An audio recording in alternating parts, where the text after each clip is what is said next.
Mr. Pro, did you cost George Bush the election?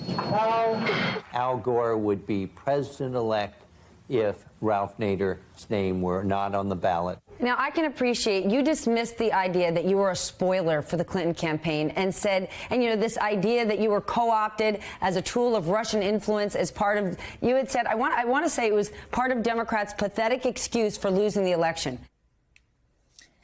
It is impossible to know for sure how third-party candidates impact any election, but many Republicans blame Ross Perot for their 1992 loss, just as some Democrats blame Ralph Nader and Jill Stein for 2000 and 2016. And some are scared it could happen again, as the independent group No Labels is stepping up efforts to field a third-party, quote, unity ticket in 2024. Yeah, I'm getting a weird... Back with us tonight, Judd Legum, founder and author of the political newsletter Popular Information, and Mark McKinnon, former advisor to both George W. Bush and John McCain. You might recognize him back in the day, well, currently one of the co-hosts of The Circus on Showtime, but back in the day, he was an early adopter, an early founder even, to No Labels. Mark, I want to start right there because I can tell you, I just came back from the Milken Conference, right? Filled with all sorts of rich dudes who work on Wall Street, and they're all about giving money to No Labels. They love the idea of it, but the idea of a third party is great, but the reality doesn't seem to have the ability to execute.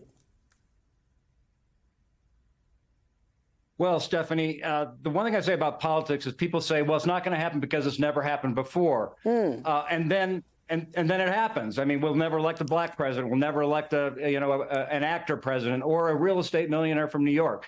The idea behind this is to simply pave the road for that possibility if we get to next May, and it's a break glass in case of emergency. And the emergency would be not to help Trump, but to be in a situation where Trump was up 15 points over Biden, who may have had a health crisis or some, God forbid that happens, but that's what happens when you're 80 years old. So we have to discuss the possibilities.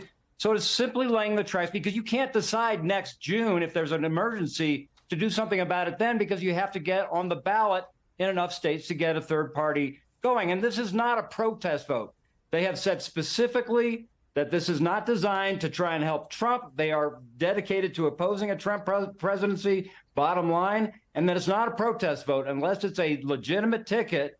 And listen, if you get to a point where it's a true emergency, Democrats are going to say, like they did with Carter in 80, that looked to Kennedy, they'll look to somebody to take over, because they don't. If it's clear that Trump's going to win, then I want a plan B. And that's all this is a plan B.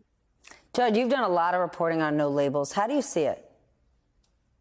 Well, I think if this is a public service, as Mark is saying, sort of a break glass in case of emergency, there would be no reason not to disclose who's funding this $70 million effort to create a new ballot line for an unnamed candidate.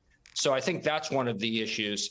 And then the other issue is, in some cases, this is promoted as a way to stop Trump or prevent Trump. The marketing materials also talk about how voters don't want Biden either. And we also know from No Labels history, they deemed Trump a problem solver in 2016, featured him along with 4 other Republicans and 1 Democratic candidate in an event in New Hampshire.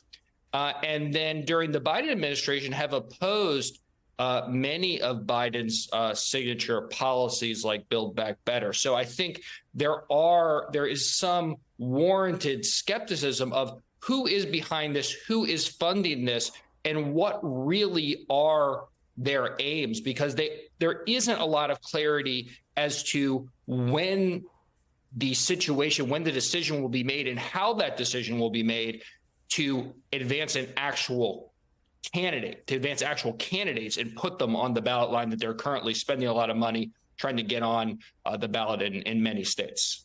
Mark, what you sort of just laid out, the idea behind it and why we should be more open-minded and believe there are new paths, makes sense.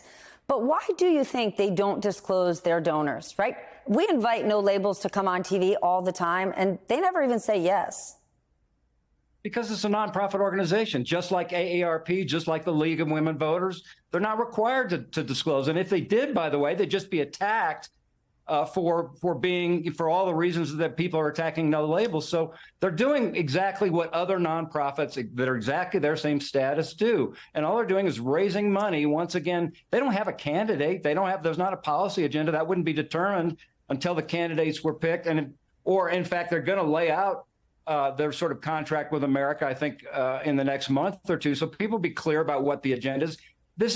Listen, I understand the cynicism and skepticism in politics. Of course there is but people always question their motives. And I haven't been involved formally in a decade since I started doing the circus, but I can tell you, having been around these people, this is not some conspiracy, okay? This is a group of people who are, dedicated to, a centrist idea of politics, of bringing bipartisan groups together, helping to start the problem solvers in Congress. So we have 60 or 80 members of equally divided Democrats and Republicans. No labels gives to campaigns in election years, but half to Democrats, half to Republicans.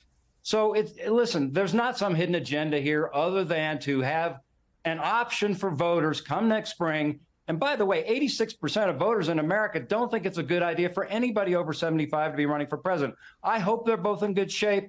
Listen, I voted for Biden. I hope that Biden's in good shape next year. But if he's not, I want another option. And by the way, in the greatest democracy in the world, shouldn't we have more than two choices? And all sorts of people would agree with that. Can't there be a third option? But Judd, based on your reporting, this might be a good idea in a bubble. How realistic is it? Well, I think it's unrealistic to expect that a third party, especially a no labels endorsed candidate, would get a majority of the Electoral College. If you look at their materials, 2/3 of the states that they're targeting for a potential no labels candidate were won by Biden in 2020.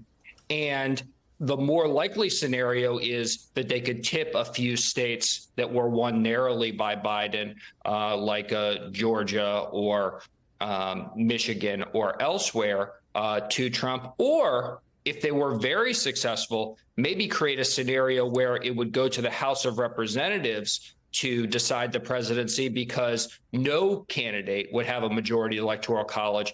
If that was the case, a majority of delegations, because it goes state by state, the House delegation would vote on the presidency. There is a narrow majority of Republican-controlled House delegations. So I think the more likely scenario, more than Joe Manchin or whoever they decide to nominate as a presidential candidate would win, I think a more likely scenario is it would cost Joe Biden the presidency. And I think a lot of people are sharing that concern. Well, we will certainly be watching. Judd Legum, Mark McKinnon, thank you both.